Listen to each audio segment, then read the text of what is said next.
प्रतिष्ठानचे आम्ही ज्येष्ठ, आता विशेष म्हणजे ओम साई प्रतिष्ठान हे लहान मुलांनी सुरुवात या गणेशोत्सवाला केली आणि माघी गणेश जयंती म्हटल्यावर अतिशय धार्मिक पद्धतीने ते सांभाळावं लागतं आणि ते परंपरेने सांभाळत आल्याने हा उत्सव वर्षानुवर्ष वाढीस लागला आहे.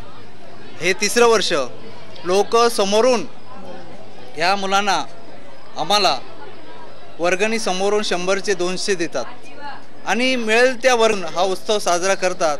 आणि हे करत असताना सामाजिक कार्य म्हणजे लहान मुलं, जी गरजू मुलं आहेत त्यांना वह्या पुस्तकं वाटणं, त्यांना आर्थिक मदत करणं. त्याशिवाय दामोनगरसारख्या ठिकाणी जी आग लागली होती त्या ठिकाणी एक भरघोस प्रयत्न केला आणि आर्थिक बाबतीत अगदी लोकांकडून कपडे जमा करून लोकांना चांगलं सहकार्य केलं.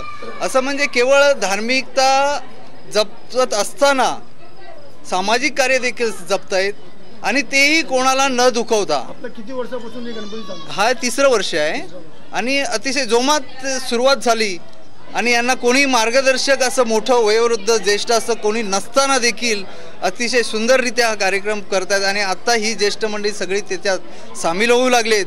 अतिशय धार्मिक उपक्रम राबवले जातात कीर्तनासारखे आणि लोकांना, लहान मुलांना त्याच्यातून मार्गदर्शन होतं. म्हणजे केवळ धार्मिकतेच्या शिवाय परंपरा जपणं आणि मुलांच्या उत्साहामध्ये, मुलांच्या वर्तणुकीमध्ये परिवर्तन घडवणं हा त्यांचा मूळ उद्देश आहे. मी या मंडळाचा एक सभासद आहे. आमच्या मंडळाचा अध्यक्ष प्रतिष्ठान प्रमुख नरेश आरेकर आहेत आणि आमच्या मंडळाचे अध्यक्ष नवीन कमिटीचे नेमले ते जितेश खेडेकर. आणि एवढा वर्षून तुम्ही गणपती मला सपोर्ट जेव्हा मी स्टार्टिंगला गणपती बसवला होता सुरुवातीला, तर सुरुवातीपासून आम्हाला जनतेचा जो सपोर्ट आला आता तर तो 2 वर्षामध्ये तो वाढत चालला आहे सपोर्ट आम्हाला. इथूनपासून ते महेंद्र गेटपासून परत आमचे जे